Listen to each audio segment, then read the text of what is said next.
7 o'clock, Monday, October 7th, 2019. Call the regular meeting of the Waverly City Council to order. Roll call, please. Broken. Here. Drinkhouse. Here. Kangas. Present. McKenzie. Here. Rothy. Here. Sheriff.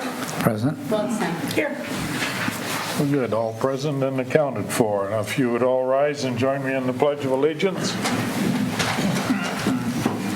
I pledge allegiance to the flag of the United States of America and to the republic for which it stands, one nation under God, indivisible, with liberty and justice for all.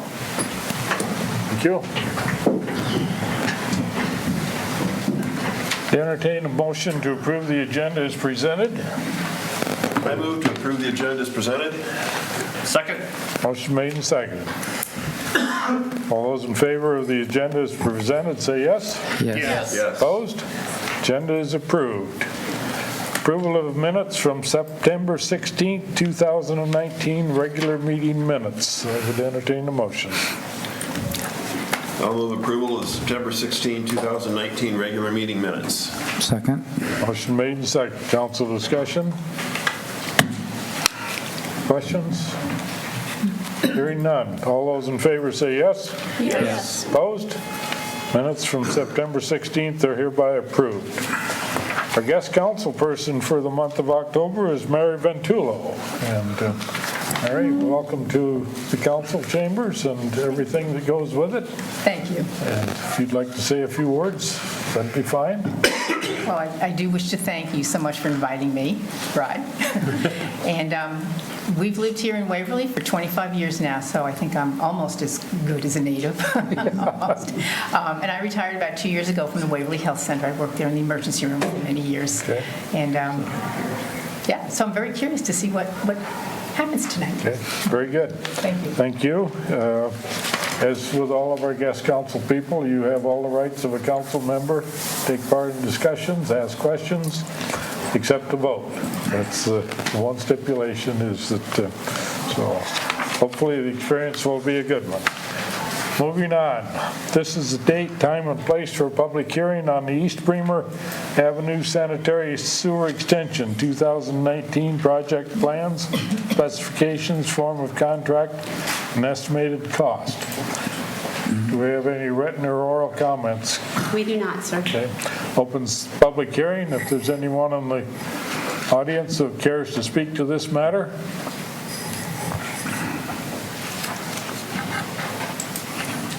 Seeing none, I'll close the public hearing and entertain a motion. I'll move approval of Resolution 19-149, a resolution approving plans, specifications, form of contract, and estimated cost of $218,143 for the East Bremer Avenue Sanitary Sewer Extension 2019 project. Second. Motion made and seconded.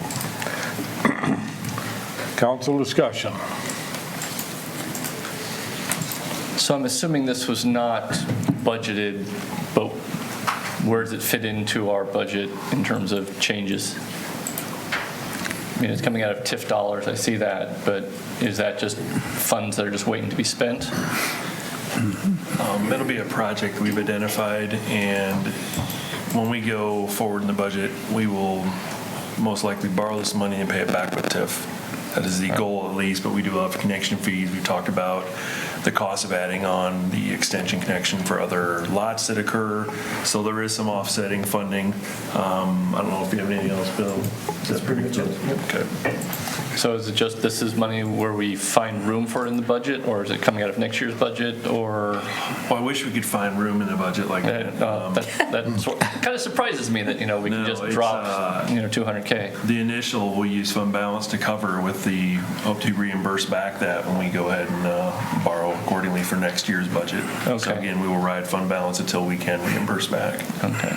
It's not something we like to do, but in this situation, because of the expansion that was occurring, we can't always predict that far out and things that we don't know. And so mid-season, these things happen, and we're trying to react and adjust accordingly to accommodate the people that are looking to utilize it. And we're confident there's room in the debt load for next year to accommodate this? I believe so. All Okay. the numbers point that we'll be okay. Okay. Unless you get crazy and do a bunch of other stuff, then I can't account for that. Best guess I have is okay. I'll try to control myself, but I can't find people over there. At least there's one. I appreciate that.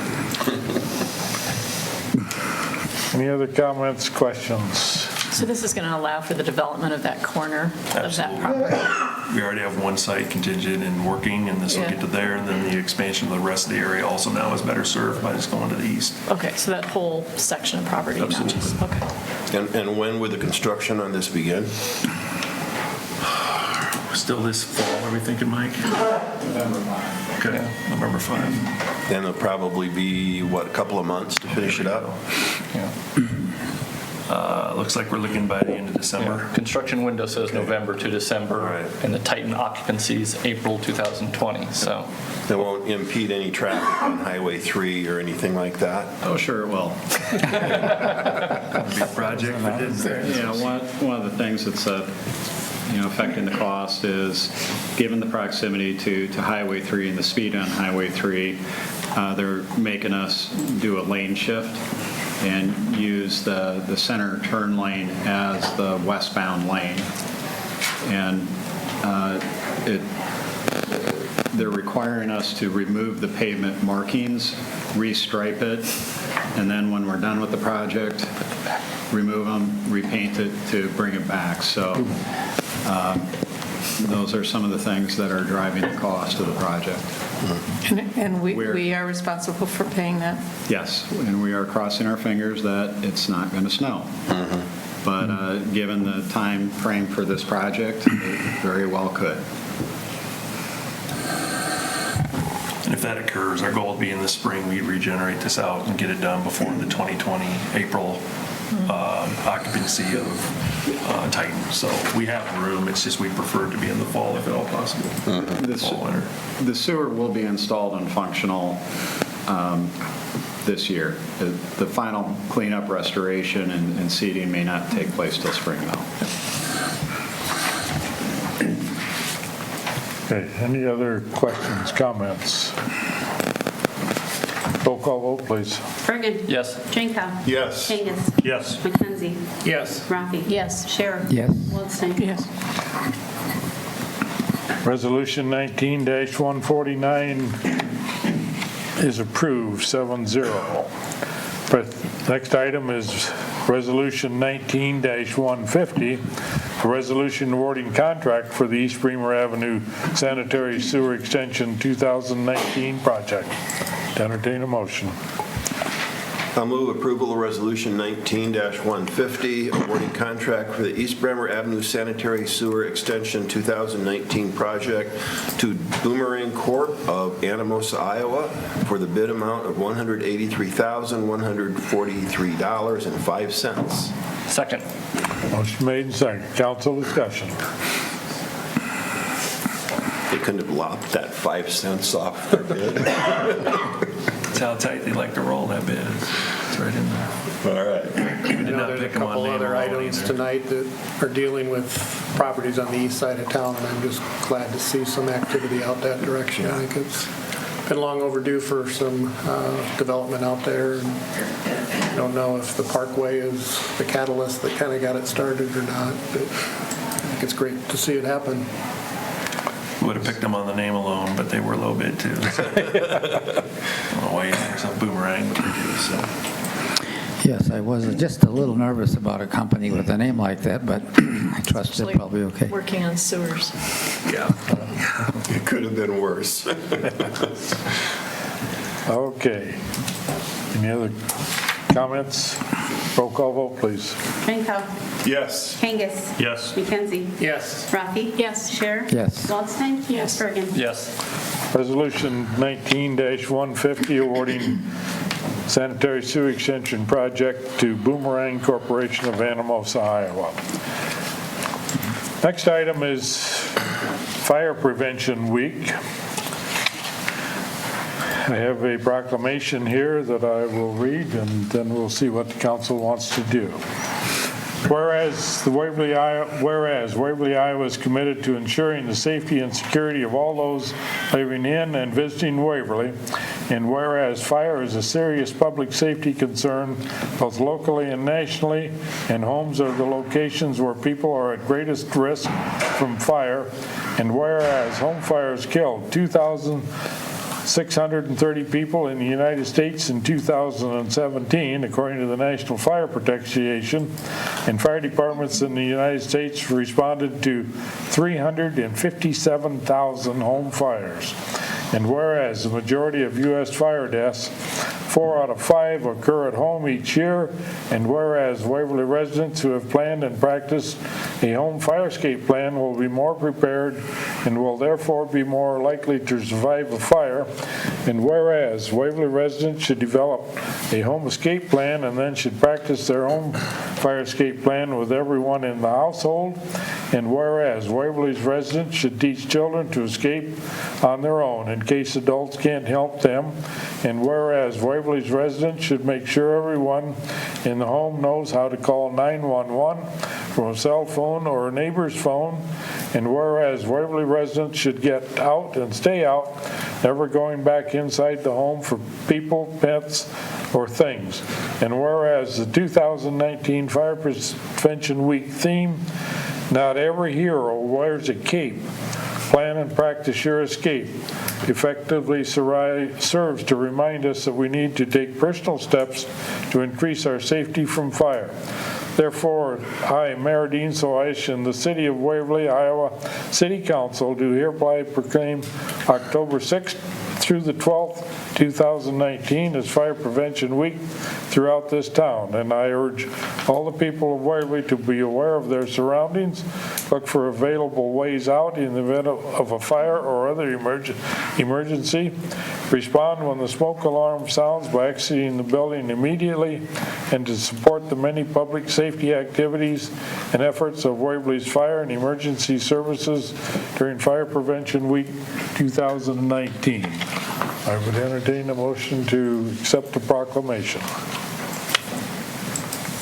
I will move approval of the proclamation as read by the mayor. Second. Motion made, second. Council comments, discussion? The fire department does incredibly good work here. We would be a much diminished town without all the volunteers who put in a lot of effort and a lot of time into that. So, being aware of things that we can do to protect ourselves from fire dangers, fire deaths, I think is very important. And the response times are excellent. Yes. Yes. Okay, any other comments? All those in favor of the proclamation as presented, say yes. Yes. Opposed? Proclamation is hereby approved. Public comments for items not on the agenda. Anyone here that has an item they wish to bring forward to this group? Seeing none, we'll move on to the consent calendar. Following items will be acted upon by a voice vote on a single motion without separate discussion unless someone from the council or public requests that a specific item be considered separately. Pay request from Construction Materials Testing for the Airport Runway 29 Extension 2018 for the amount of $3,194.75. Pay request from McClure Engineering Company for the 20th Street Northwest Improvements 2020 for the amount of $20,303.80. Pay request from McClure Engineering Company for the Waverly Municipal Airport Runway 29 Extension 2018 for the amount of $17,012.24. Pay request from Kramer and Associates Incorporated for the Cedar River Parkway East Improvements 2018 in the amount of $261,537.48. Pay request from Stanley Consultants Incorporated for the Cedar River Parkway East Improvements 2018 for the amount of $34,507.12. Pay request from Snyder and Associates for the 4th Street Southwest Reconstruction 2020 project for the amount of $25,653. Pay request from Snyder and Associates Incorporated for the 10th Street Southwest Improvements 2020 project for the amount of $8,173.57, and a special Class C liquor license for Wartburg College for an alumni event to be held at Tendrils Rooftop Garden, which is at the Waverly Health Center. Entertain a motion. I'll move approval of the consent calendar as read by the mayor. Second. Motion made and second. Council discussion, questions? Well, I was just wondering, we should be just about at the end of payments here on the Cedar River Parkway. We still have a few more to come in? Probably two more. This is basically 99.9% of the work, but we do have 5% retainage amounting to about $367,000. We're probably looking at releasing a majority of that as a pre-final pay application, and then there would be a final pay application once all the paperwork has been submitted and turned into the city from the contractor. Okay. But all of the work on the parkway has been completed, right? There were still some punch list items being taken care of last week. Some touch up on the grading, and they had some expansion joints and other things to do. There's still some signage that needs to be put up, so there still are some miscellaneous things that are coming together. One more question, Mike. On the first item, the materials testing, what exactly is proctor testing? Or proctor test? I bet your wife would know this one. I'm not touching that. Proctor testing is soil density testing. Soil density, okay. Pop quiz. Any other questions, comments? All those in favor of approving the consent calendar as presented, say yes. Yes. Opposed? Consent calendar is hereby approved. Regular business, the first item is Resolution 19-151, a resolution approving the Bremer County Fair Lease Agreement. Entertain a motion. I'll move approval of Resolution 19-151, approving a 3-year contract extension effective March the 1st, 2020 to February the 28th, 2023, with the Bremer County Fair Association to lease the property commonly known as Memorial Fairgrounds Park to accommodate the 2020, 2021, and 2022 Bremer County Fair events. Second. Motion made and seconded. Council discussion. Sir? Just to let you know, my name's Kevin Raising. I'm the general manager of the Bremer County Fair. I've been past president, I've been past vice president, and now I'm general manager, and my job is to know where we're going to have fair, organize the fair, and make sure fair goes off. I got a little bit more to do than our president. I mean, our president runs the board, but I run the fair. And so my job was to, after fair, was to get together with Broner, James here, and figure out a resolution. You guys have everything there. We just need more time. Simply need to know where we're going to go. We have our convention in December. We already have Carnival wanting to know, and people want to know if they're going to come to fair. Extension needs to know for the 4-H and FFA. If you read everything there, it just lets you guys know. I don't know if you guys made it to fair, but I hope you came to fair this year. We again had one of the largest crowds we've ever had, and it continues to grow dramatically every year. It was a great fair. We even had a gentleman, just to give you a hint, we had a gentleman and his wife come from Alexandria, Louisiana. And all he did was heard about a combine derby from a friend, and he looked it up.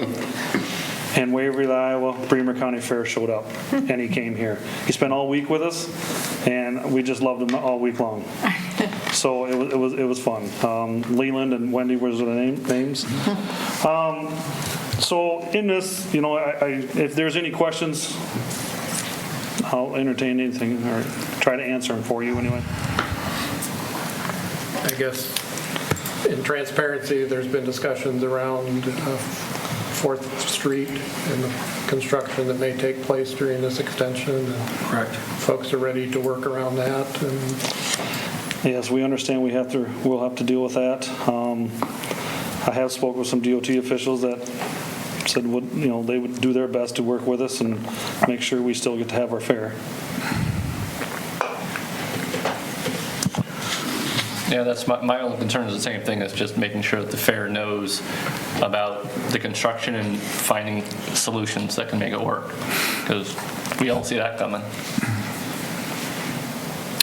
I guess I have a question about something in the statement that we were just handed about confusion regarding Champions Ridge and that you're back to square one. And you talk in here about how important location is for a future fair. Just wondering where you all are at and in what way you guys are confused about Champions Ridge. And there was some confusion, and there is some confusion. From the city council. I'm not picking on anyone, but we really don't understand where Champions Ridge is sitting. And I did talk to a few people, and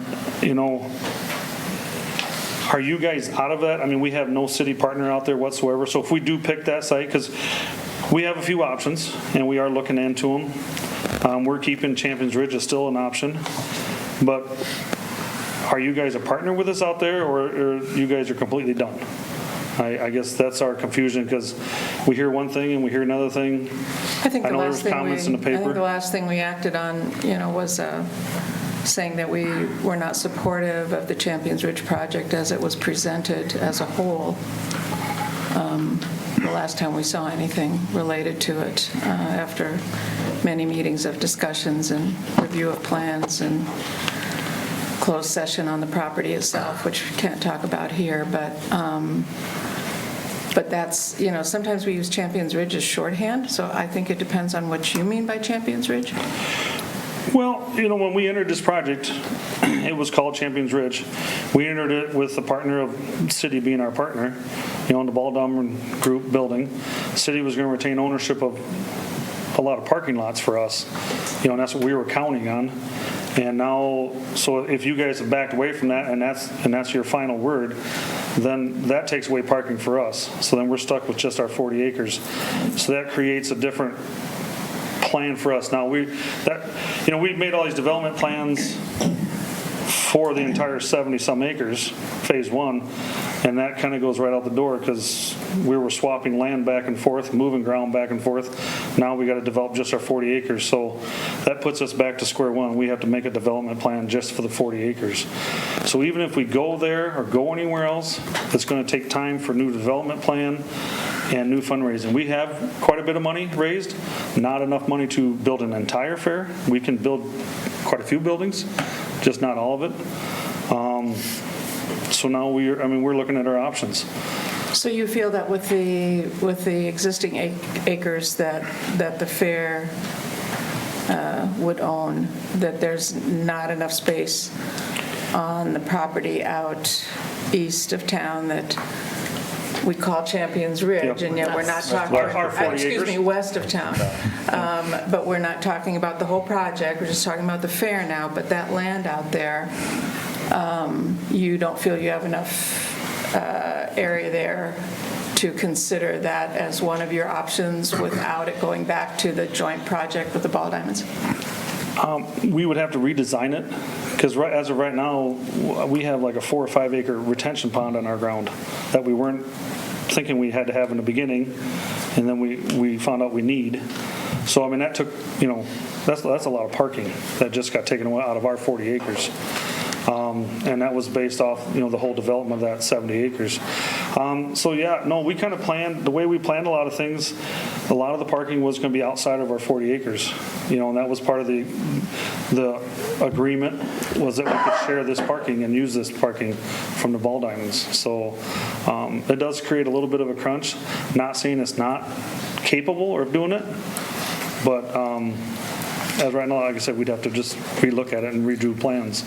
If you had enough room for parking, is it your preferred location? Can't 100% say that. Right now, our Fair Board passed to look at a few other options. There is a couple other ones out there. Farm Bureau contacted us. They want to meet with us and have like a town hall meeting. We are planning that in November. They really feel it would be important for Farm Bureau and the rest of the county to weigh in on our options. So we are trying to get our options all put together and the pros and cons of every option for that meeting in November. So Farm Bureau is going to sponsor the meeting and put it on for us. When do you think you'll arrive at a decision about your preferred location? I would hope by the first of the year, in there somewhere. I guess, I might as well ask, in these other options, if we stay in the city limits of Waverly, because there's another option in the city limits of Waverly, the $120,000 you forgave us out there, is that still a viable plan if we go to a different location in the city limits? Because you took $120,000 off our bill out there. Can we keep that going forward? We matched what the county contributed. If the county leaves their 120 in, I think the city would honor that and do the same. Okay.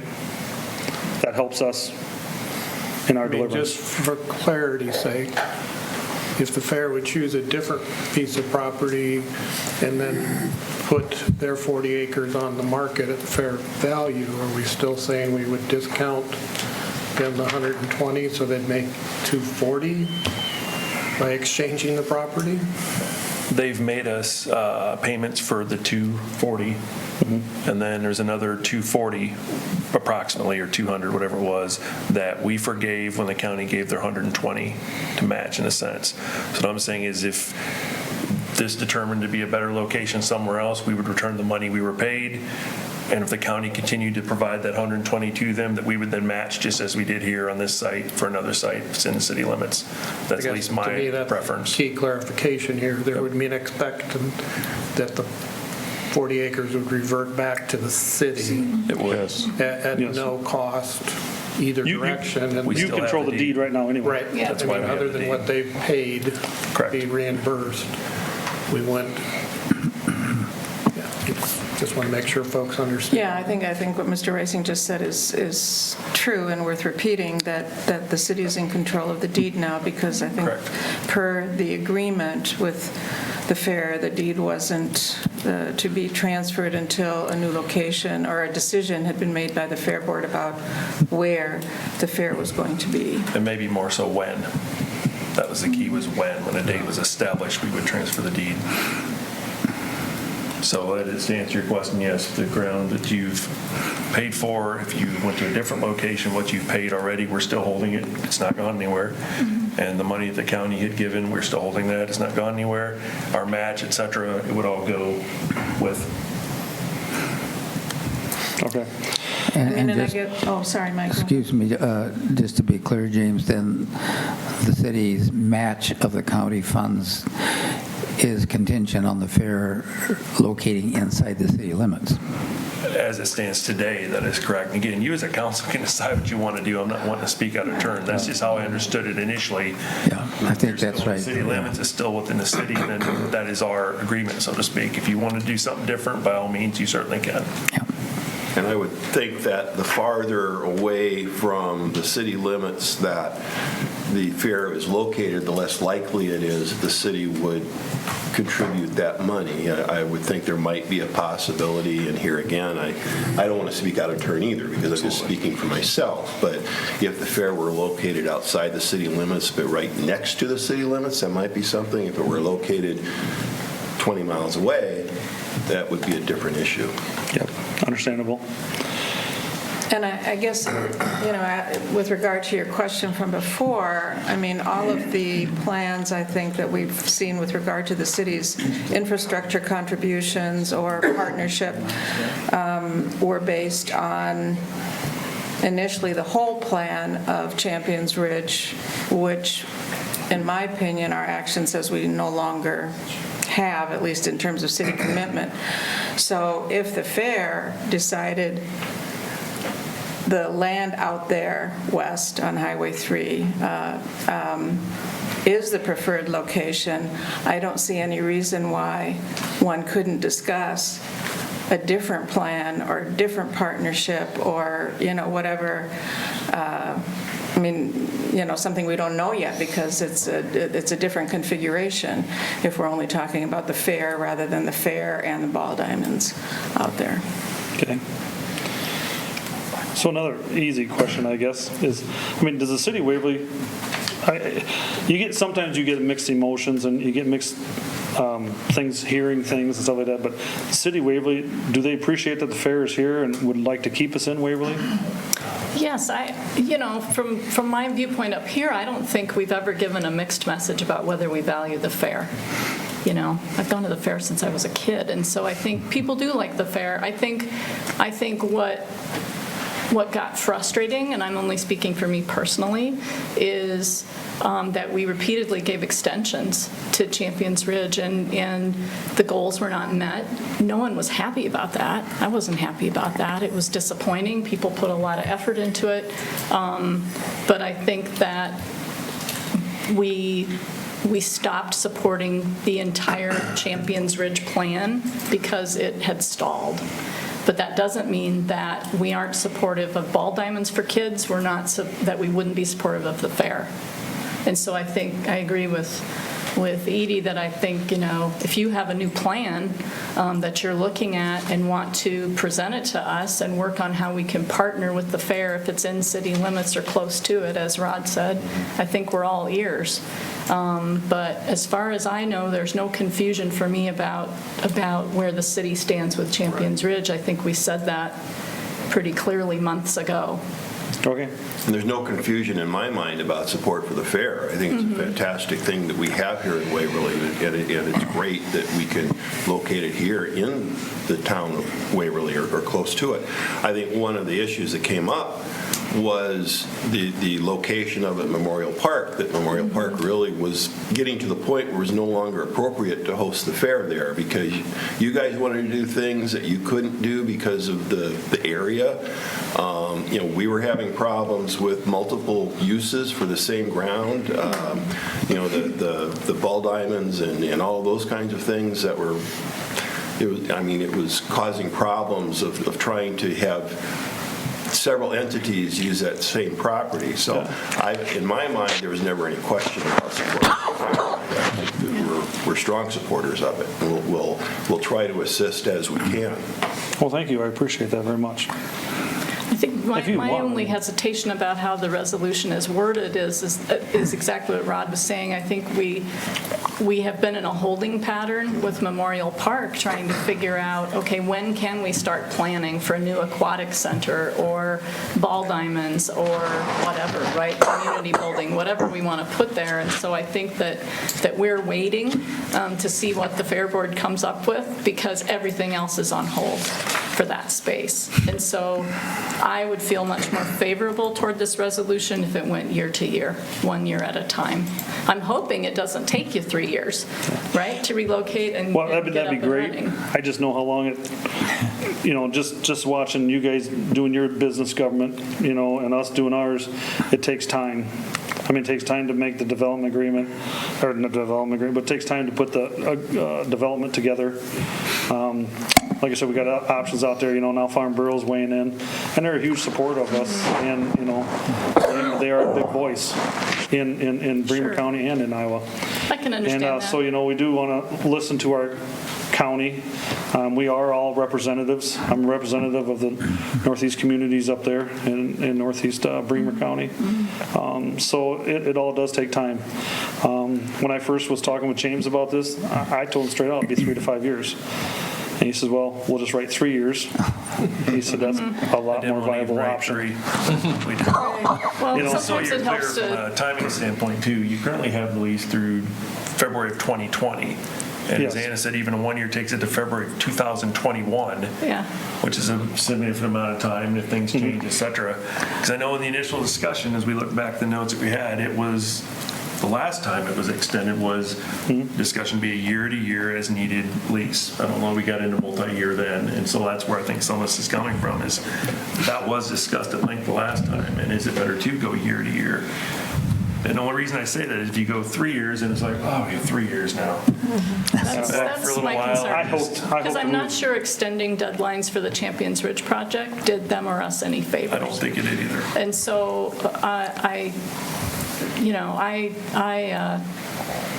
I'm much more in favor of a 1 year at a time. And then we could extend it if needed, if we could see what the plans were and that it's moving forward and, because we're on hold. Well, I don't know, I'm more partial to the 3-year in the sense that we know it's going to take at least 3 years. There's Do no we? way, How do we know that? because I don't think there's a way that they can develop a property to be used at the fair in time for the following years. I We're mean, looking at making ball diamonds that are going to be ready in 18 months Well, I with can buildings on it. I can promise you I can't get a fair done in 1 year. Build a fair in 1 year. No, I'll but promise you that. let's just talk through that a little bit. You said by January, you think by January site. you'll probably have a preferred site. Probably. Probably. So let's assume that for the moment. Then what all needs to be done and how long does it take after that? After, let's say, we act on whatever their recommendation is after January. What's a reasonable timeline out from that to have a fair done, if it's in a location where the maximum amount of work would need to be done, whatever that is? Yeah, I don't know. Depends on what it is. I guess, by the time you put the bids out there. Yeah. I mean, people say it's PCI or Chad Heim. I mean, he's got most of summer booked for next year. I mean, he already knows what he's going to pretty well do next summer. So, I mean, them guys are already booking their next year's business. So then we're I talking mean, you already about- put you out another right. year. So then we're just to do talking the about business. summer of, the next summer would be 21, right? 21. So we'd still need to be there in 21. So you're saying you'd get nothing done the entire next year as well because somebody has booked out their work and they would not be Well, able to not do more necessarily, but you projects? don't ever know. Well, I mean, that's what you just said. You're looking at summer of 21 before you could even move dirt once you establish a site in January. Just an entire Well- another year to even start, and then after that, 'cause you have to get to spring. Yeah. When do you guys let bids out for? I don't know. We do it in January, so we can get started in the spring. For that year. Yeah. So For that year. Well, then maybe it will be. But I'm I just don't saying, know. to say that 14 months from then, you still wouldn't get dirt moved, that seems excessive. Yeah, but I mean, come on. There's people with dozers, there's other people than PCI that do this work. I mean, I don't know if I believe that part of it, you wouldn't have anything done for Well, 14 maybe 2 years would be a good compromise. Yeah. Leaning towards. Because, I mean, 1 year does seem like it's pretty unrealistic to have everything done in a year. Sure. 3 years seems long. I mean, I do think too that it's important to have the deadlines as tight as possible, as long as they're realistic, because I think it keeps everyone's eye on the prize, so to speak. well, and honestly, after 2 years, either progress has been made or it hasn't been made. I mean, presumably, we're seeing stuff going on and we can, say, great, we can see the end. But if we're not seeing progress after 2 years, I think it'll be time for a hard discussion. But I would probably want to have the hard discussion earlier, right? Because if you wait 2 years and there's no progress, Sure. then we're looking at a request for another 3-year lease and we're still sitting with an old swimming pool and, too many people and too little space. well, I trust the fair is going to keep us up to date and apprised of progress as they make it, so. May I insert a couple comments here? I know just a little bit ago heard that the council's in a holding pattern waiting to hear from the fair. Well, the fair has been in a holding pattern waiting for the council because we haven't been able to act on anything waiting on the outcome of the Champions Ridge project because we have multiple people saying multiple things. So we cannot move forward till we get a firm response to really what is going on with Champions Ridge. We know there's another agenda out there that's been going full gear, high gear, while we've been in a holding pattern because we've been waiting for the outcome of the Champions Ridge project, and we've been staying the course there with our 40 acres. And I know if we would have had the deed for our 40 acres, we'd had a building out there by now because we had a president that was determined to do that. about a year ago, but you just don't do that. You don't build on somebody else's ground without a deed. Would you tell us who you are, please? Oh, Danny Bulls. Okay, thank you. Sorry, excuse me. Yeah. Treasurer for the fair. Okay. The bean counter, so yeah, when you get into the numbers. And another comment I'll make is that this 120,000 that was discussed and sounds really good to consider. If we do look at another piece of property some other place, could that be inserted into the resolution?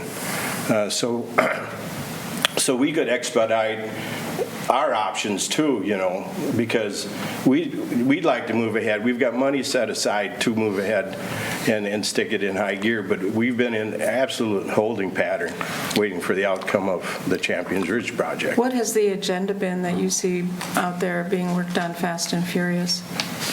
What do I see You said there was an agenda for that? For that? No, the other agenda as far as the Little League ball playing group and this property across from the soccer field. Right. That's been kind of a silent agenda for as far as Champions Ridge goes because nothing was ever said, and then all of a sudden that surfaced and everything else stalled on the Champions Ridge side. And Well, I would argue that the Champions Ridge site stalled first, and in response to that, I don't think it was a silent agenda. It's been very public that there's a task force appointed by the mayor, and we've been working on that. Because we took our vote on Champions Ridge, when was that? March. We were told to look at other alternatives. and to that's what we've 7 been months doing. ago. So Yeah. say it just all of a sudden popped up. I don't So think that's have you fair. been meeting as a group, the Champions Ridge Board? Have you been meeting to discuss I'm what not to? on that board anymore. Well, do you know if, because the fair and the I think they've been meeting yet regularly, talking about their options too and what's going on. Let me insert a comment that the original deadline fundraising for Champions Ridge was December 31st of 2017, according to the development agreement that everyone signed, city and the Ball Diamonds and the Fair Group. They failed to meet that. This council gave 2 extensions in 2018 for that development agreement. Also, one of the Champions Ridge board members or Ball Diamond Group members at least made comments as to set some benchmarks as to the amount of money that would be raised by the entire group. One was September 15th, one was November 15th, and the other one was December 31st. Only one of those benchmarks was reached. Therefore, in March, when the council voted, the development agreement that was signed and extended twice was null and void. And that's where we really got to where we're at, is there's still been an effort by a certain group or a core group from the Ball Diamond Group. So hopefully, whatever decision the Fair Board makes, you'll need for city assistance, of which this 120,000 or more that's in question should be part of a new development agreement. And so therefore, I think that's where we're at. And, pending on the vote to extend your lease. Yeah, I think everybody fully understands all that. We're not here to debate the pluses and minuses of what took place with the Champions Ridge project, but the real confusion, like Kevin alluded to, was, you've got somebody out there talking about that it's dead, and then you've got council members say that still telling the task force to consider the Champions Ridge project, that area out there, and the outcome of that hasn't come forward yet. And so It has come forward, It though. has. Yeah. We were asked the task force was asked to look at city-owned property that would be options for Ball Diamonds, and the Champions Ridge property is city-owned, and so that was looked at by the task force along with other sites, and it was determined that the best site for the Ball Diamonds was near the soccer complex. So And that was already that is official decided. then, huh? And that was in the minutes from those meetings, and we've discussed it at I previous guess I council. wasn't aware of of that there's Yeah. made an official decision that way. Well, it hasn't been voted on by Not- council, but that's been the recommendation so far of the task force. So it's not a done deal until it comes to a vote, and it'll be discussed at the October 28th study session in more detail. Okay, thank you. Okay. I'd like to Thank make you. an Is there any other amendment, if I questions? could, to this resolution, that we change it to a 2-year lease, or contract extension, sorry. Second. Motion made and seconded for an amendment approving a 2-year contract extension effective March 1st, 2020 to February 28th of 2022. Any discussion on that amendment? Just for clarity, we seem to be inserting the word contract for lease. Does it make a whole lot of difference here? The resolution is to approve a lease. The word contract is in that. A lease is a contract, so it's. And the purpose of the 2-year lease as opposed to a 3-year lease is to, Give them a more strict deadline. yeah, okay, and if that deadline hasn't been met, we would expect some kind of at least substantial Update. progress toward that, and determine what kind of, what the consequences would be in 2 years from now would be 2021 if we didn't think that there was any progress being made. I think I do want to support the fair. I think it's valuable to have the fair in Waverly, and I hope that it comes to fruition. Yeah. I think I'm cautious, given the Champions Ridge. No, I understand Issues. that. I guess I'm just, I think 3 years is, I know how these things go, and they don't really happen overnight, and I don't want to set an unreasonable timeline for them to meet.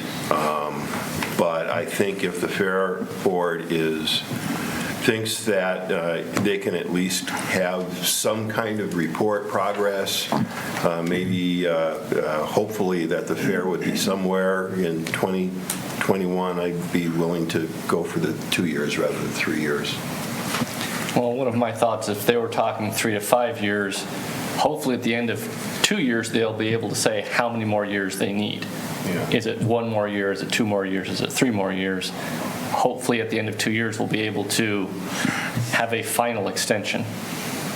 Yeah, I just don't like doing extensions after extensions after extensions. But I agree with you there. I understand Ann's comment that, we've been kind of burned on having deadlines that were too far out in the future, and there wasn't progress being made to meet them.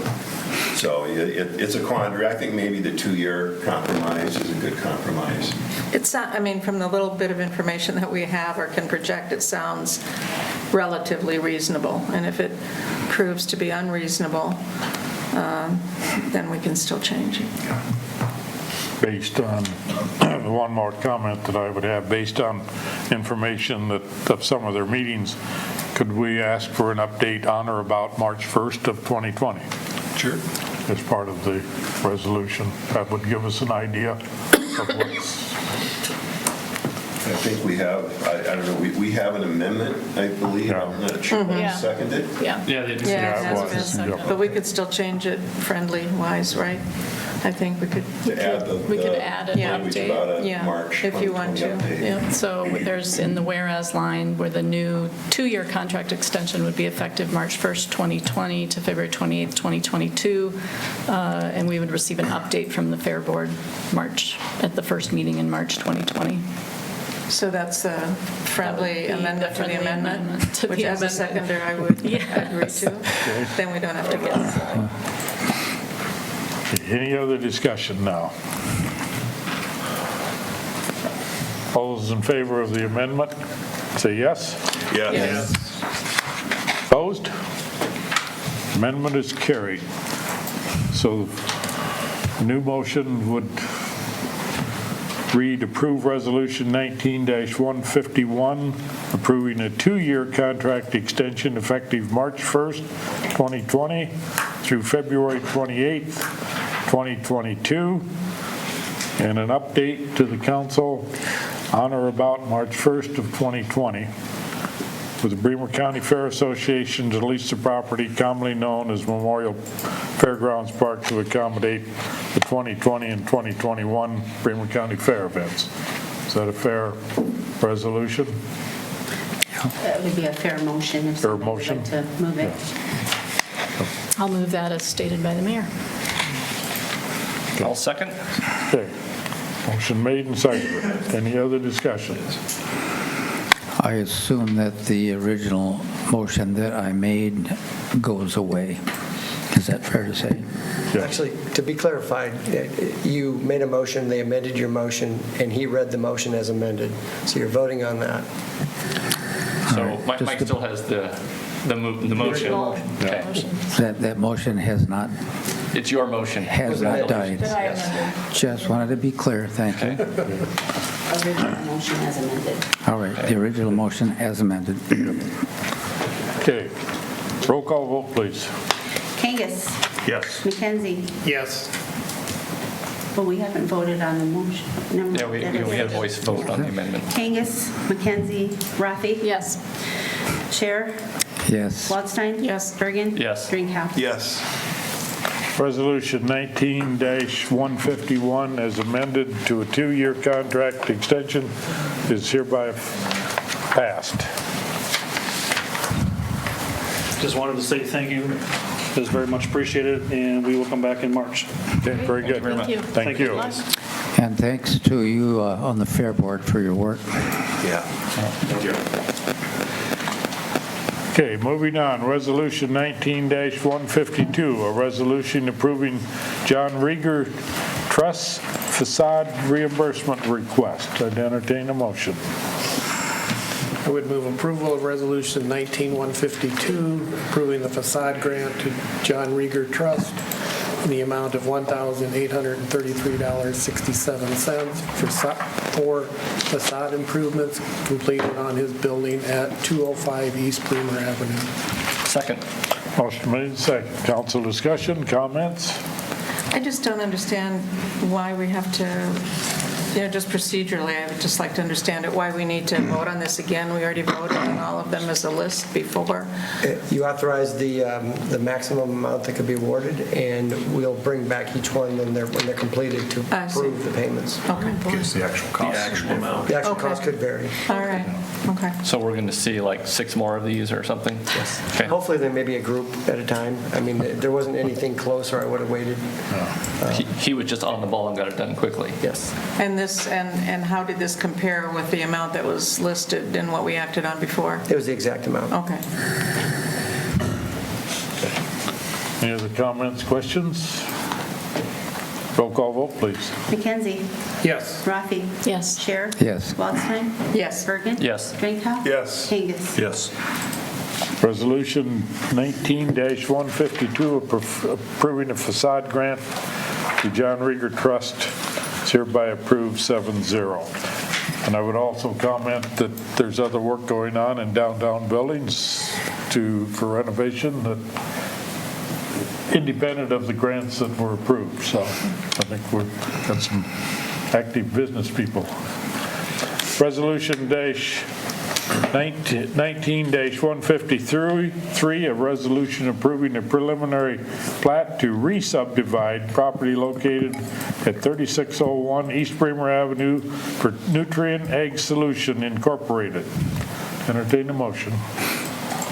I'll move approval of Resolution 19-153, approving a preliminary plat to re-subdivide property located at 3601 East Bremer Avenue for Nutrient Ag Solution, Inc. into 3 lots. Second.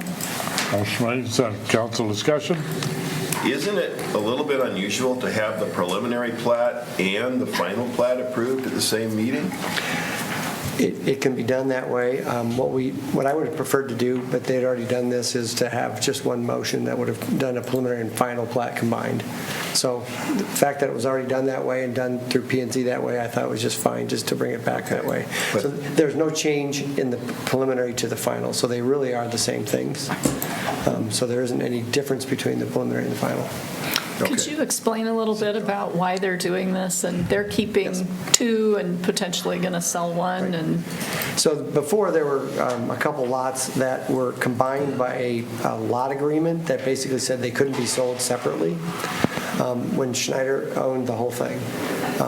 So when Nutrien bought it, they initially were using the whole thing, or at least the developed part of the property in the south, where the development had already occurred. And that's in the corner there? That's the lots 1 and 2 pretty much, although lot 1 has some extra space, I think, at the top. Okay. But mostly they were using that 1 and 2 area as a combined operation. Nutrien bought that property and then is going to separate 2 operations on the ground. So the lot 1 is the milling operation, and lot 2 is the mixing, making the feed operations. And they're actually going to be owned by 2 different companies. So the separation is being done to allow the 2 companies to do their own thing on their lots. And the reason it isn't nice and square is because it wasn't developed in a way that they intended to divide it in the beginning. So they've gone through and very carefully identified how it could be co-used, but they still have their own space. So they can, if they had to, they could draw a line and say, don't cross. Probably won't be that way, but it'll be essentially that way. So So are those 2 companies under the same umbrella of Nutrien no. Feeds? No? No. Okay. Then lot 3 is going to be retained by Nutrien, and it is undeveloped at this time. So lot 3 would be the undeveloped portion. That has access to 39th Street Northeast, because one of the concerns we had was to develop property on develop things on lot 3 that would try to come through the lots 1 or 2 and access onto Highway 3, which wouldn't really make any sense because of the way it's already developed. So those 2 lots will be using the same driveway they've had always with the DOT, and that access is maintained by the 2 of them, those 2 companies together as a joint access.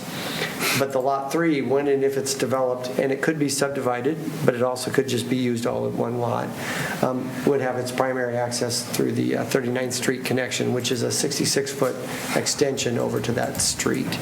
So it was sort of designed that way in the beginning when that was purchased. So we thought that worked well.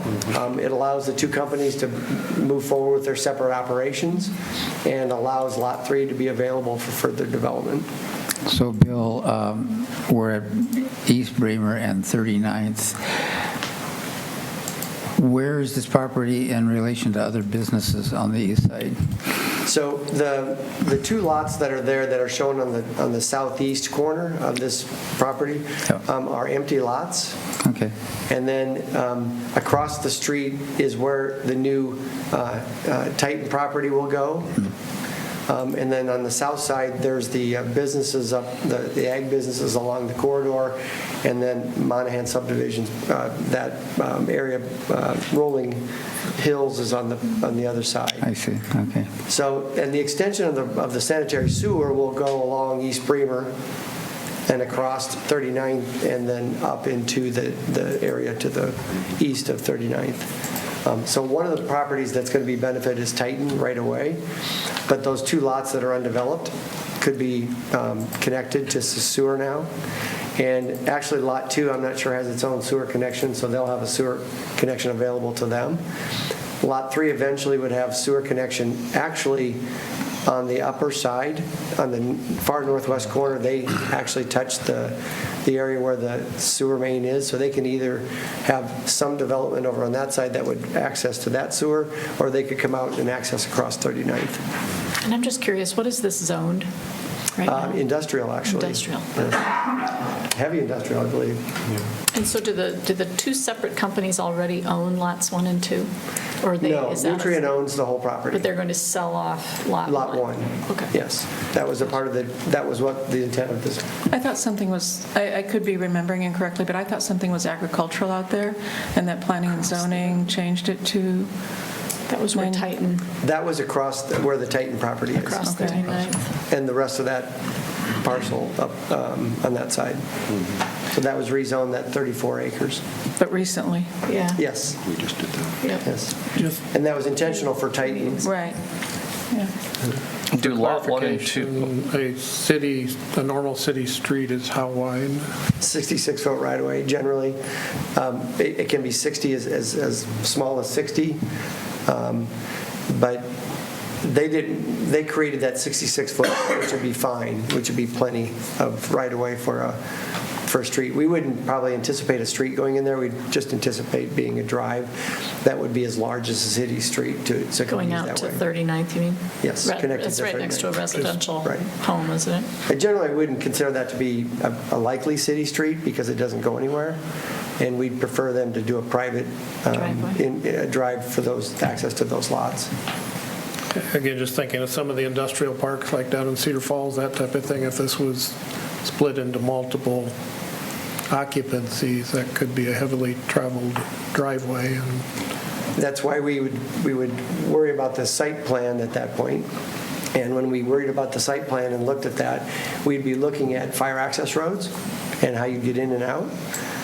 That's exactly how that Chapter 700 is, why that's important, because you're looking at how would fire apparatus get inside of this property if there were private development here. We would want their roads to mimic the kind of things what we would like with the city street so that there would be access and good access for fire and rescue. I guess I'm still confused about the preliminary plat and final plat. Can you just very briefly explain to me what the purpose is of having a preliminary plat So the and then preliminary final plat? So the preliminary plat could have come through as a lot more basic and without a lot of specificity. What really happened here is that we spent a lot of time working with the two companies to identify how this was going to look and where the lines were going to be. So we could have brought a preliminary plat through the P&Z and the council. And that sometimes happens with multi-lot residential subdivisions that are large in scope. And so you're bringing the concept first instead of bringing the actual specified, every line drawn in a final version, because there may be some feedback with access roads, shapes, sizes, waterways, those types of things that you really want to get a judgment from the body that's going to be reviewing it, either the P&Z or the council. And so you wouldn't want to bring the final version after having spent $50,000 with your engineer and then realize that they want you to make a bunch of changes. Okay. In this situation, it was fairly simple and straightforward that we wanted two existing lots to be created for those two companies, and then really the rest of that lot 3 is just the rest. That isn't ready for, it could be subdivided in the future. Is it procedurally necessary then to have a preliminary? It does require us, the code does require us in the subdivision code to have a vote on the preliminary and final. I've seen it happen, and a lot of times it does happen, that you just do a preliminary and final combined plat, basically, and join those two together. It's procedurally pretty, it's fine to do it this way because you're doing the preliminary plat and you're turning around and saying, we're not changing anything. Let's not have the same discussion the second time. Sure. So. Right. So the one question I had was on the driveway access. So Lot 1 and Lot 2 have a shared driveway, is that correct? Yes. Are they okay with sharing it? Is that going to cause problems when they become separate companies, or they just have to have some sort of a shared use agreement? They have one, and well, they will have one, and it's a wide enough driveway, and it's already established, and I don't think they're inconsistent uses of the property, so I think there's a lot of places that might have a joint driveway into a place that divides into two lots, the two properties. So it isn't as clean as it would would have been if somebody would have designed this from the start, because they'd have been squared and identified that way. But they're fine with the way they've set it up. And Is there any potential for conflict in the future where they have to decide how they're going to divide the driveway? if they had to, they probably could do side-by-side driveways. Yes, sir. So I'm Peter Allen with Nutrien. Okay. There's been an easement in place since day one. Awesome. Between both companies. Okay. So it was a contractual easement, actually before we closed on the property. Okay. So, and it's written in the purchase agreement as well. I'm Brad Knudsen, representing Standard. The other thing is the parent company of Nutrien and Standard have done business for many, many years together. We've got a relationship. That's the reason they brought us in afterwards. We have a strong interest to work together, and we plan to. I'm not concerned about the current owners. I'm worried about 20 years when, different companies take over, We plan to be involved at that time. 20 years if the stock market holds. And frankly, practically speaking, there's enough room that they could have a side-by-side driveway if they really had to.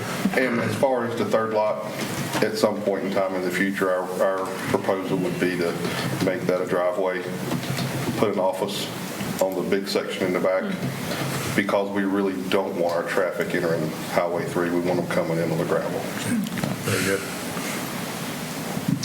Thank you. Thank you. You're welcome. Thank you. Okay, any other council discussion, questions? Roll call vote, please. Rafi? Yes. Scher? Yes. Waldstein? Yes. Bergen? Yes. Drinkow? Yes. Kangas? Yes. McKenzie? Yes. Resolution 19-153, approving preliminary plat. Okay, for property at 3601 East Bremer is hereby approved.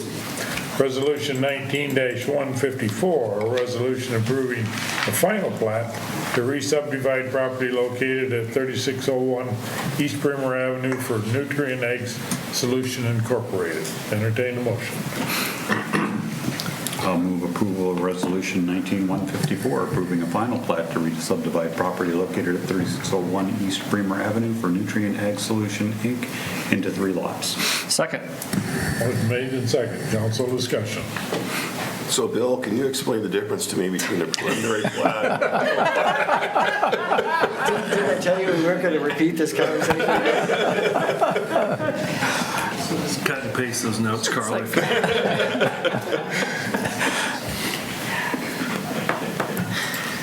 Hearing none, roll call vote, please. Scher?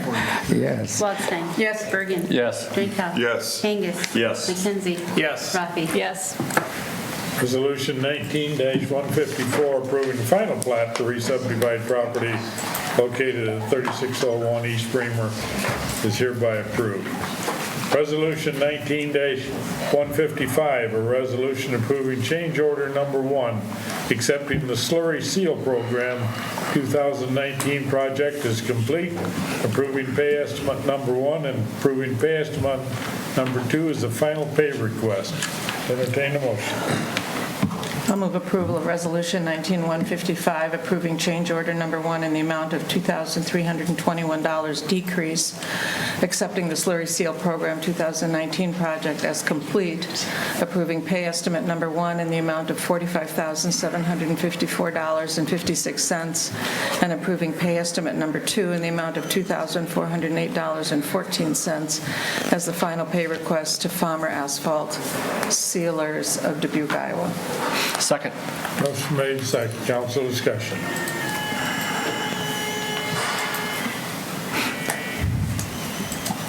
Hearing none, roll call vote, please. Waldstein? Yes. Bergen? Yes. Drinkow? Yes. Kangas? Yes. McKenzie? Yes. Rafi? Yes. Scher? Yes. Resolution 19-155, doing change order number 1 and pay estimate number 2 is hereby approved. Resolution 19-156, approving an IDOT Airport Improvement Program agreement for the Waverly Municipal Airport Construction Removal Project 2020. Entertain a motion. I'll move approval of Resolution 19-156, approving an IDOT Airport Improvement Program agreement for a maximum reimbursement of $148,027 of eligible project expenses for the Waverly Municipal Airport Obstruction Removal Project 2020. Second. Motion made and second. Council discussion. I just have a question about, I know this is a state funding agreement and a grant that we sought and were awarded, but how does that interface, if at all, with the FAA money that we get for the airport, which is a 90% reimbursement, right? It is 90 for eligible. So would this have been eligible under that? Or why did we go this route in terms of getting the state funding? Or is it on top of the, well, it can't be on top of. No. Yeah. If you would elaborate, Mike. Speed with which we can accomplish the project and get it done. So this is faster, but we only get 85% reimbursed rather than 90%. To do this is faster than if we would have gone through the federal funding, but we end up paying more. That's correct. There's also, with federal projects and contracts, you anticipate paying a little bit more to complete the same work as well because of all the additional hoops that you have to jump through to comply with the documentation, the paperwork, and those things. So, Don't you have that at the state level, though, too? no. Really? No. It's so. I think this is a good example that the state of Iowa, when it comes to doing federal aid projects, street projects, for instance, our Business 218 North project that we're doing next summer, we're using what's referred to as swap funds.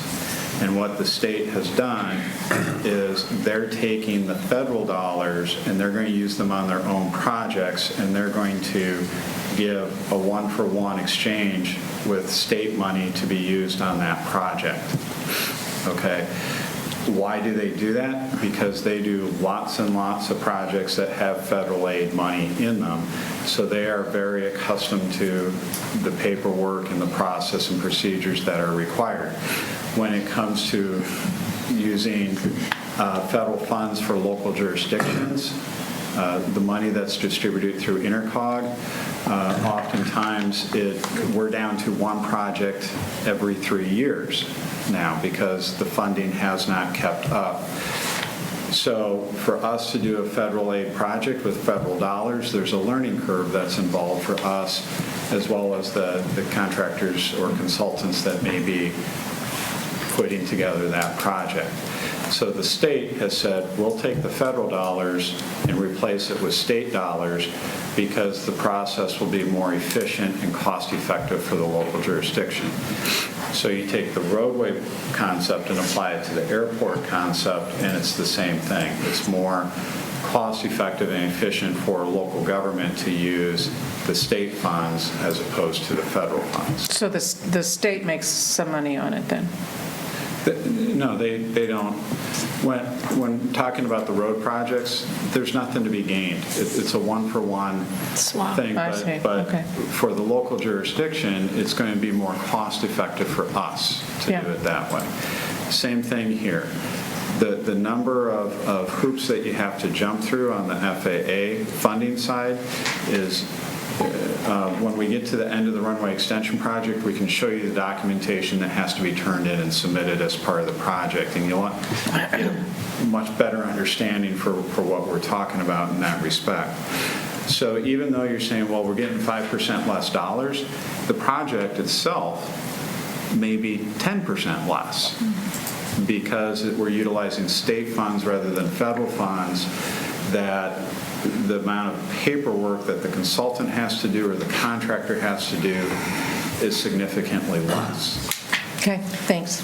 So Mike, the FAA money that we will get for the runway extension project, when do we receive that, and did that not cover I understand what you said about this is more efficient to do it this way, but where does that money come into it? The FAA money? For the obstruction removal? No, it for the doesn't. rest of the project. When is For that? the runway extension, we get partial reimbursements. So as the work progresses, we are submitting requests for reimbursements. So we make the initial payment to the contractor. We then submit a request for reimbursement from the FAA. Okay, so piece by piece as you go through the project, we get reimbursed rather than getting the money up front and then doing the project. Yeah, we don't get the money up front, but the good news is we don't have to fully complete the project before we get Start getting some money. reimbursement. Right, okay. So Mike, you're saying that the project goes faster if you go the state route rather than federal. How much faster should we expect it to be? Just curious. Well, the goal here is to complete the work this spring of 20 rather than the spring of 21. I see. So I suspect we're probably advancing the work by a year. Any other council questions, discussion? Roll call vote, please.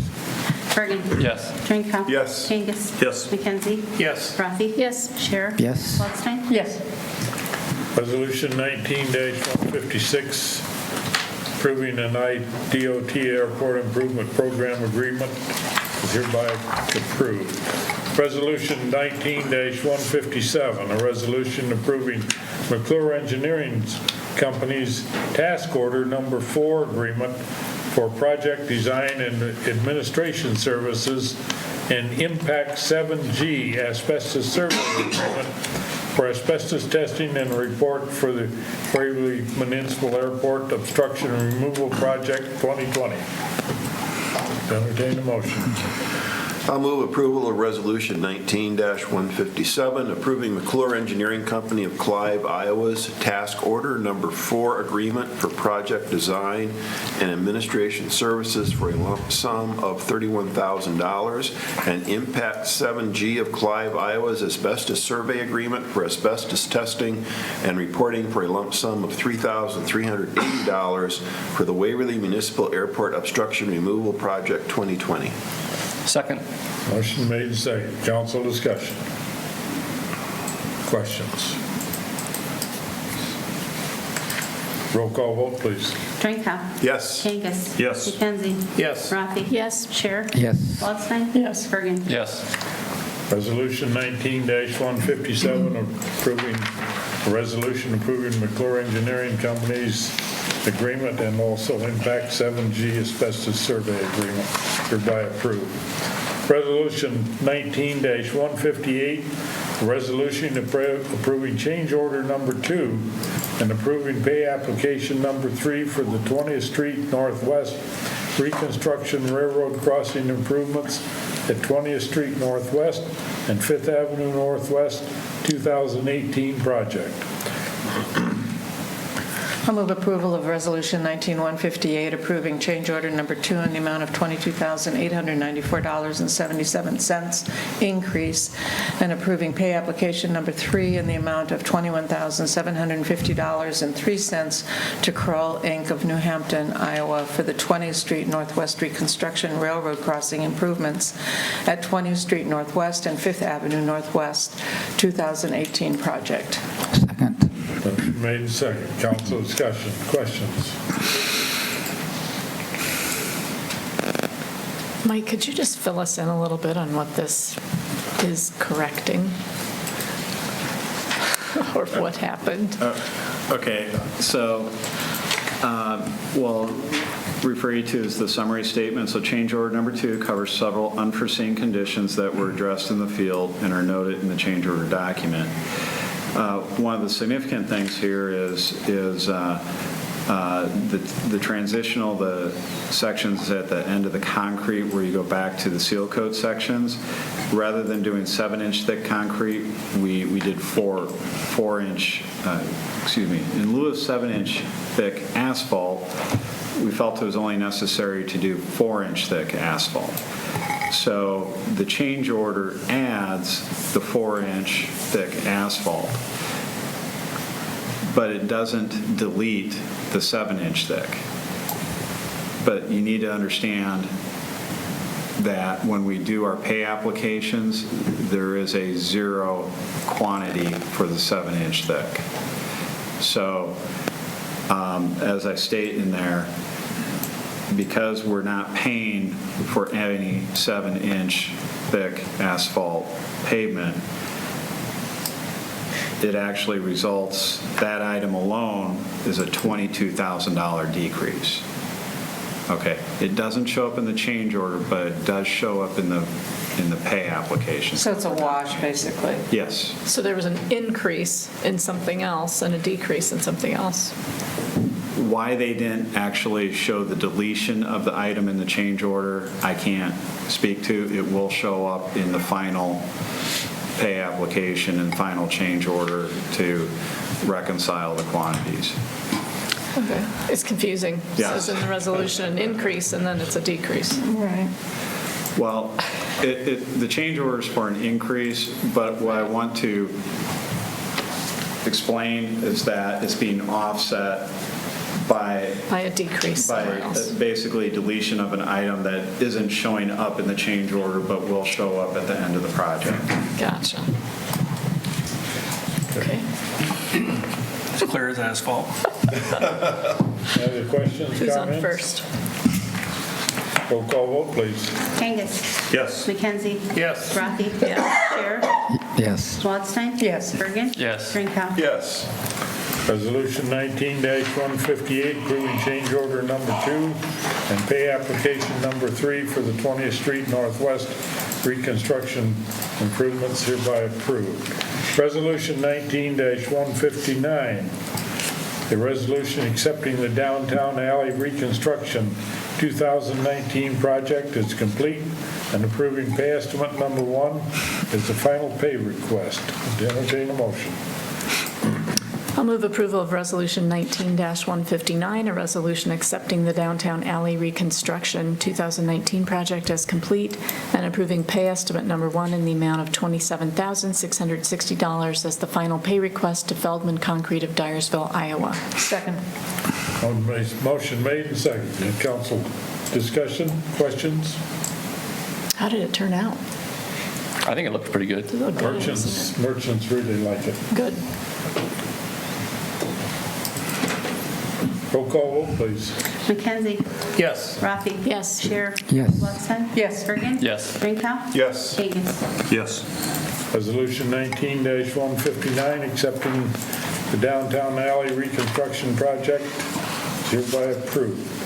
Third and final reading of ordinance 1066, amending the current Waverly TIF ordinance 1060 in connection with the adoption of amendment number 5 to the Waverly Unified Urban Renewal Plan. Entertain a motion. I will move approval of the third and final reading of ordinance 1066 as read by the mayor. Second. Motion made and seconded. Council discussion, questions?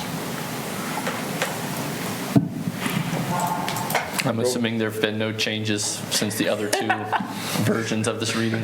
You mean you didn't read it all I feel again? like we ought to set up. I didn't see anything highlighted that something? changed something. It all looked the same. Seems like it's Didn't been on find the any agenda mistakes more than either, 3 so. times. Talk about something being as clear as asphalt. I had to write it, I remember it. Roll call vote, please.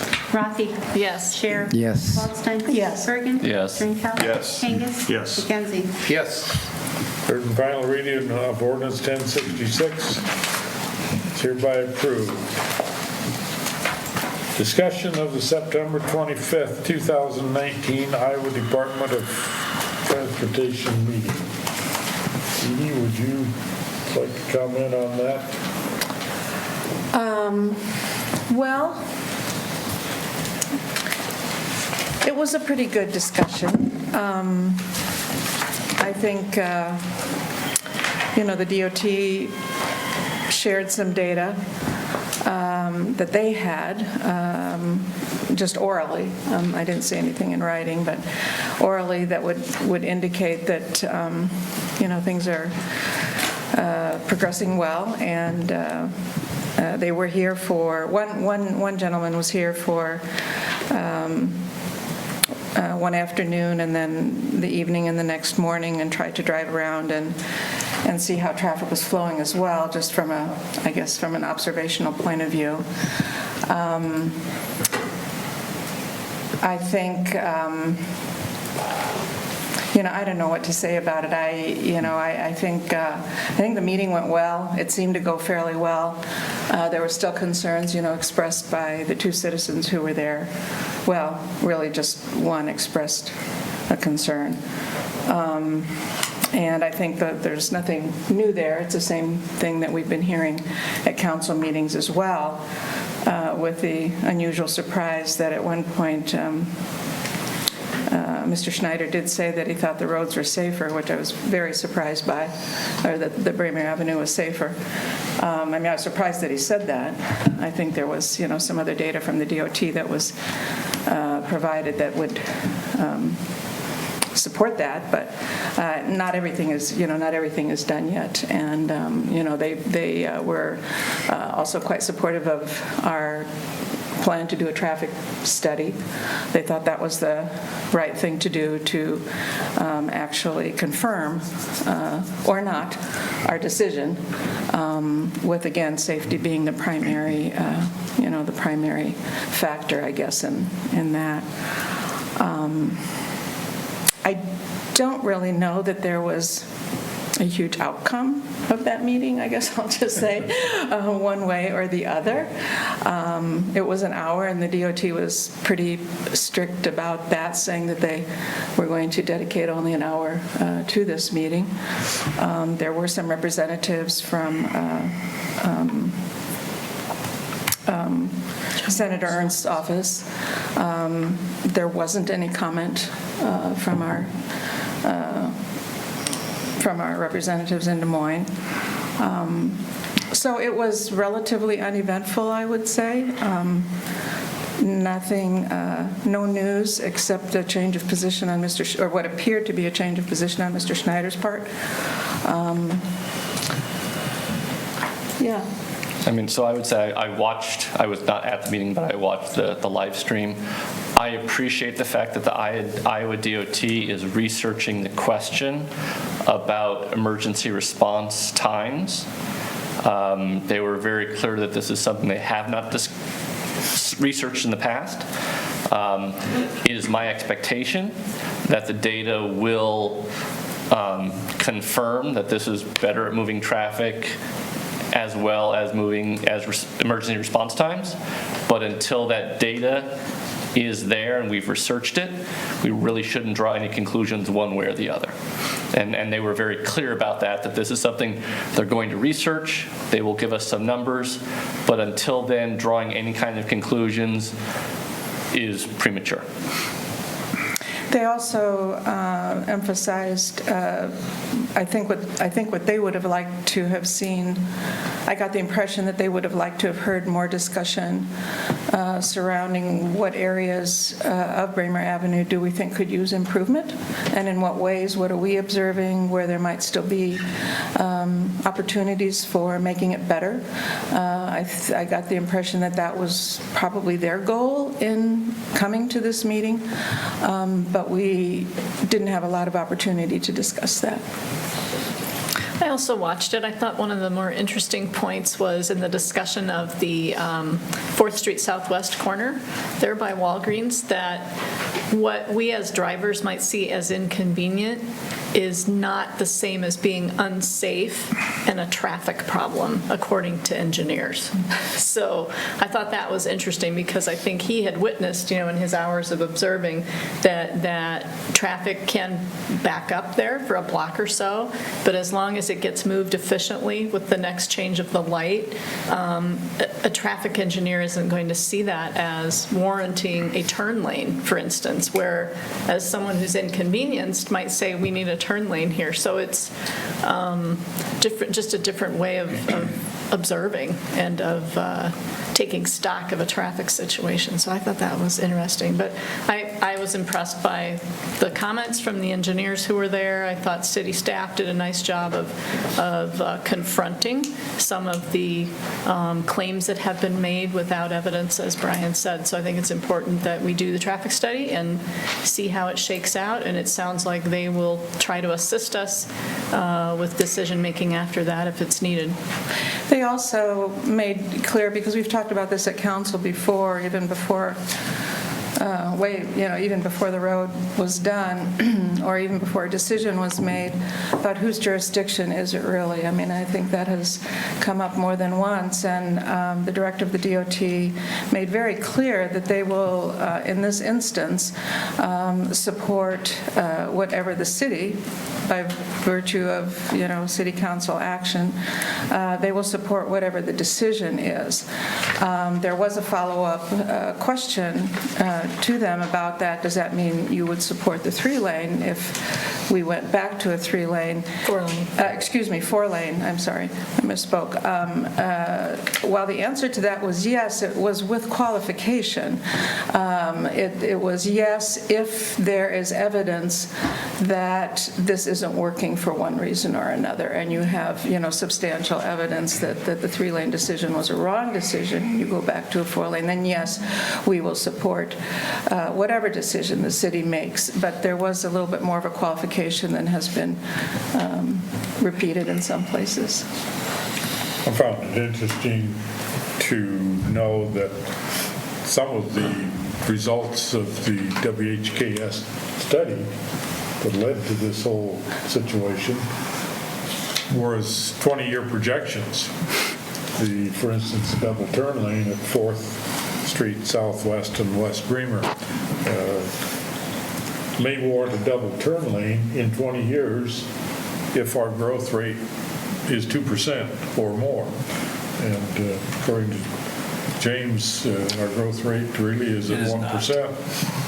And so it may be 40 or 50 years if we don't improve, but would warrant a double turn lane there. And of course, that would lead to all kinds of reconstruction and property acquisition, et cetera. But that was just one example that they used, but there were other ones in there that instead of being projected as this is what they said we had to have, now it was based on a 20-year projections.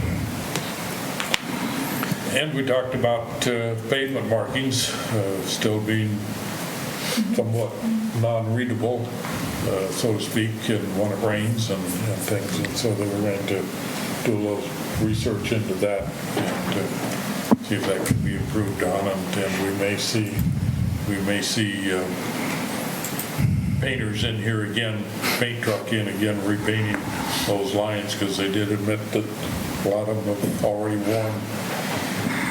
But it's also something about they explained the way in which they stripe those, and there's a type, it's a type of paint, and it has to do with light refractions, and when they get wet, then those refractions don't occur. It was a complicated physics answer in a way, but what I didn't understand, and maybe we could follow up on, is why that kind of striping is used in a city when we know that it must not be used on highways where when it rains you can see the the paint.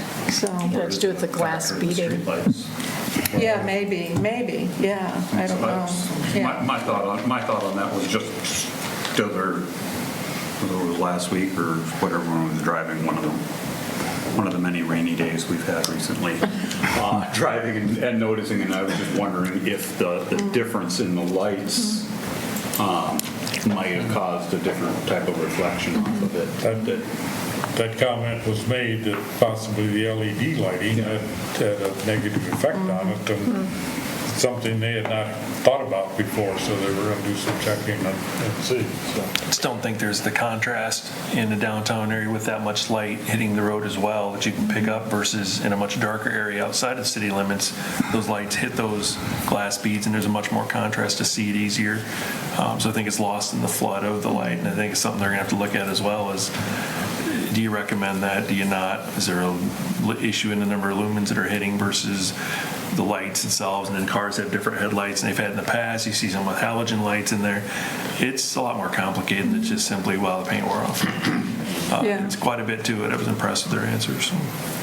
And they were, oh, sorry, I was just going to add that, see, they're aware that 16th Street, is a problem too, but somehow I think it came up in the discussion there too, that was a problem even with 4 lanes. I mean, that intersection there is just a problematic intersection that probably deserves attention regardless of how many lanes are there. It sounded like he'd spent some time out there talking to the crossing guard and Right. getting an eyewitness account.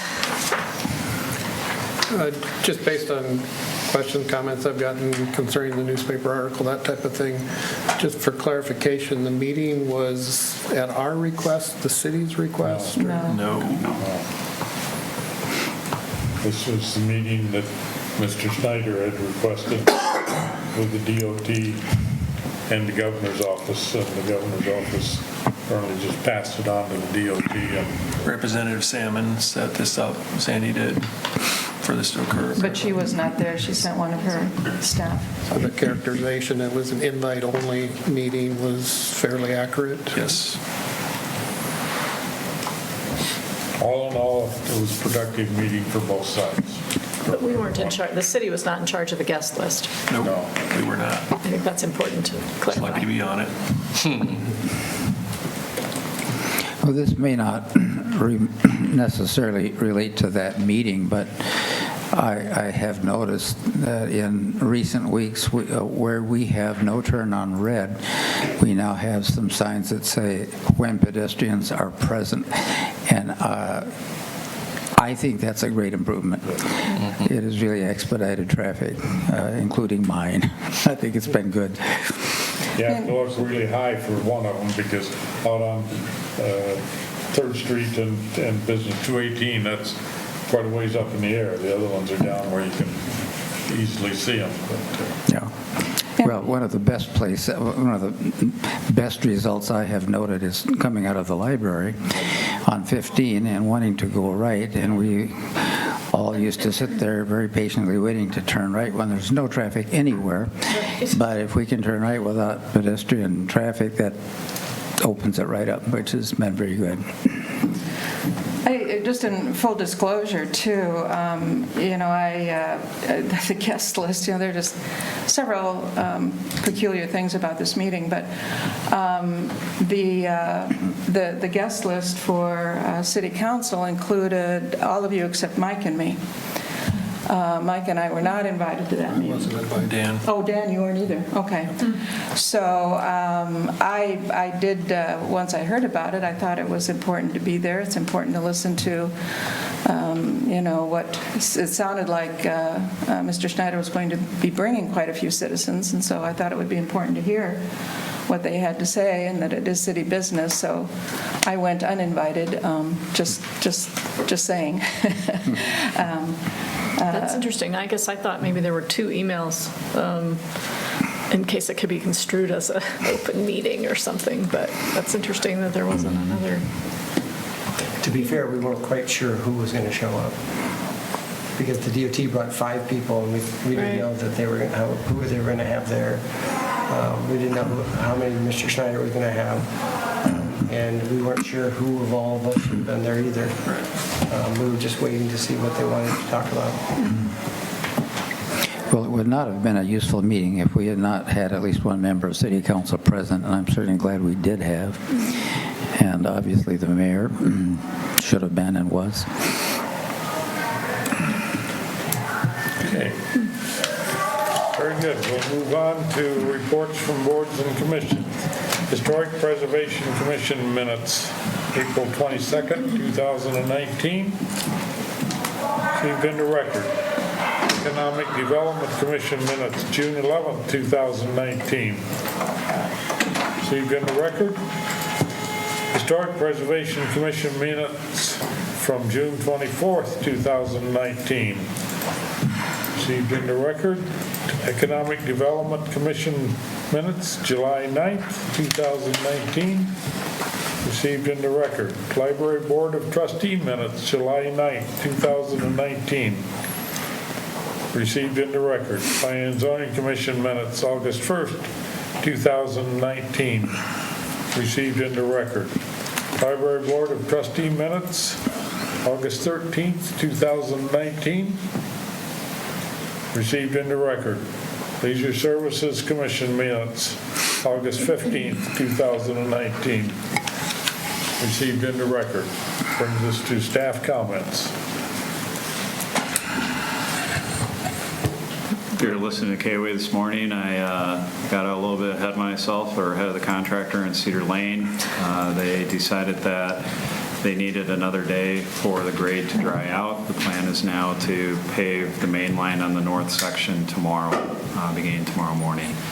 As we're talking about 20th Street Northwest, we did finally receive approval from the Canadian National to put the water main underneath the railroad tracks. So we have held a conference call with the contractor and the engineering firm so that we can get things moving again here. Great. And we hope to be able to get that work accomplished before Thanksgiving, get the grading completed and hopefully even seeded down. Depending on the weather and how things go, we may hold off on doing the trail until next year to finish that off. But otherwise, the good news is it only took 12 months to get approval from the railroad. So at least we got approval. And Mike, I had a question from someone about safety at that railroad crossing. Are they going to be putting in gates and flashing signals? Gates and signals? Right. That is something that is work performed by the railroad. Right. And we were hoping that it was going to take place last year. They were in western Iowa, and evidently they never made it this far east, or they skipped over us for whatever reason. A few months ago, we heard that they were going to be in Waverly in September. It is now October 7th, and I haven't seen them show up yet. So, again, that's 90% state-funded, 10% city, and the railroad performs the work. So. And they charge a fee. Right. Yes, they do. Okay, but it's coming. It's Good coming we're not at attractions. how the West was won. Railroad. Take them a century to build a railroad across the country. Any other staff comments? I don't think we have any more, sir. City council comments. I guess I was just wondering, either for James or Mike, has the signage for the Cedar River Parkway gone up on Highway 3 yet? And if not, is there any idea when it might happen? It was supposed to have been done last Friday, and it was not done last Friday. So, you asked if there's additional payments to be made. We're certainly hanging tight to the retainage as our way of saying we're not going to release the retainage until the punch list items are done. So that's about $367,000, I believe. So hopefully that's incentive for them to kind of get things moving along. Again, at the point where we're satisfied that those punch list items are done, we would probably look at releasing the majority of that, but maybe withhold 10, 20, 30,000 of that until we are confident that all the paperwork has been submitted and turned in. If there are material certifications or rock tickets or concrete tickets, those types of things that have to be supplied to us, we want to make sure that we get that before we make the final payment. Will there be signs in both directions, coming from the east and from west, showing where the parkway is? This project involves signage at Highway 3 Right, but I East. mean, We heading have both. talked about clear over on the west end by CUNA Mutual about changing that signage, so it would be similar to what you see on the east side, but I'm not But I mean, on sure. highway, when you're heading east out of town, would there be a sign, turn right for Cedar River Parkway, as well as when you're heading into town, a left So sign? advanced signage on Highway 3, we had that conversation with the DOT 6 months ago. They went out and looked at it and said, we don't think it's needed. We do. Now that the roadway is open, we want to go back to them and explain why we think it's justified, because it is difficult to know exactly where that intersection is. And so I'd like to be able to see, as you're coming out from east or west, that there's a sign that says Cedar River Parkway, 600 feet. Right. So, Mike, are you saying to us that it may happen that what we're calling 10th Avenue might be renamed as the Parkway, or is it still going to be 10th Avenue? No, the signage that we're putting up at the intersection is larger signage. Yep. It's pretty good size. It's easier to see, easier to read. If you go over clear on the west end, it's just your standard neighborhood street signage. It doesn't jump out at you. Right. We want something that is much more visible, something like as you're coming into town on 4th Street and you're going up past McDonald's there by the cemetery, the signage that you see up on the mast arms, it's pretty good size, Right. easy to see. Yep. That's the type of signage that we want to be able to install at the intersections with Highway 3 on the west side of town and the east side of town. Okay. Just a quick comment. It's been interesting to kind of see how the feedback, the community reacted to the 3-lane, 4-lane situation the last 18, 24 months. I know the council is going to relook at their policies and procedures sometimes next year. I would certainly encourage you to look at the part that references the open session, the ability for the public to come forward and speak on anything. I'm certainly not suggesting that be curtailed unless somebody uses it as a way to foster spread, put out unsubstantiated information in a repeated manner. As I've seen this kind of unfold, a lot of what we as a council have had to deal with is a lot of misinformation that's been shared from that microphone that the public assumes is factual. And I don't know how you do it. We certainly shouldn't be trying to control what folks put out on social media. But if they come into this chamber where we are constantly held to a higher standard of making sure we're doing things in a transparent manner, I think we should expect that from folks that come in here and share their point of view with us. Again, I don't know how you're going to go about addressing that. But when people reference studies, it's continually being repeated in the last couple of months about emergency response times. To my knowledge, there has been no data brought forward to support that. I don't think it's appropriate for this chamber to be used for a mechanism of spreading misinformation. So I would just encourage you to look at that part of our policy and procedure and see if there's a way to address that. I'd have to look up where it was, because it was maybe almost a year ago, but there is a good document or a sort of small pamphlet almost that talks about best practices for public comments. Mm-hmm. And I found it very useful. It gives the presiding officer, the mayor, pretty much the only authority to call upon anyone, whether that's another council member or to him or herself correct errors of fact, when the public is coming forward. But at the same time, to also leave it open for for them to, whoever the public is, the citizen, to say what they want to say. But it doesn't mean that there can't be, I think sometimes we are operating under the, false assumption that we really shouldn't say anything, that that's the rule of procedure, is that that's a time for the public, we're not supposed to respond. And I think in general that's true, except that there is authority for judgment that lies with the presiding officer to correct errors of fact, to make commentary, so that the kind of thing you're talking about, Dan, doesn't happen. Now, whether you want to make that into a rule or procedure, I'll try to find that and send that around, because it was from the state, I think, if I recall correctly, and it was just a nice outline of guidance for a lot of things, including public comment. And again, I would... It will. Stop signs are by city ordinance. But as we complete the project and get open to the public, we'll install the stop sign at that location, and then we'll take action to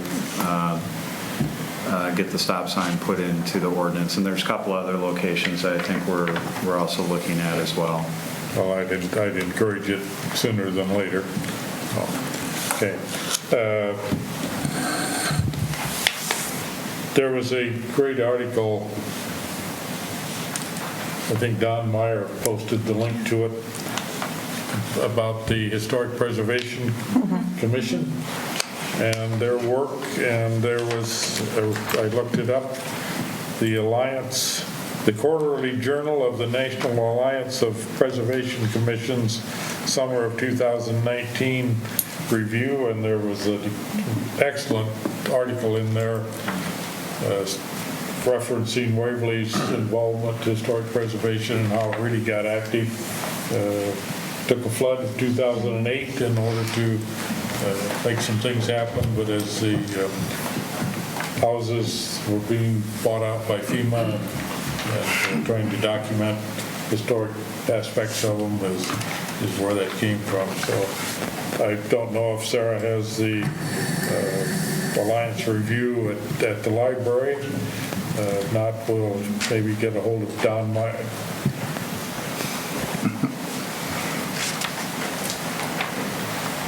I don't think that's one that we regularly take, but we could certainly get it. Well, it might be helpful for... Or at least a copy of that article. Yeah. I did print it off, so I do have the 10 or 12 pages that article covered. And, very good. But it was very interesting. I know it's the whole commission, but I think for that article, Don Meyer and Karen Lehman in particular helped with getting the information together and helping to write it or edit it or whatever. But so shout out to them. Yeah, Karen especially did a great job. Yeah, Very good, very interesting. That was a really wonderful article promoting Waverly and its historic preservation of 4 out of the 5 districts that things. So, other than that, I would entertain a motion for adjournment. Move adjournment. Second. All those in favor say yes? Yes. We're adjourned.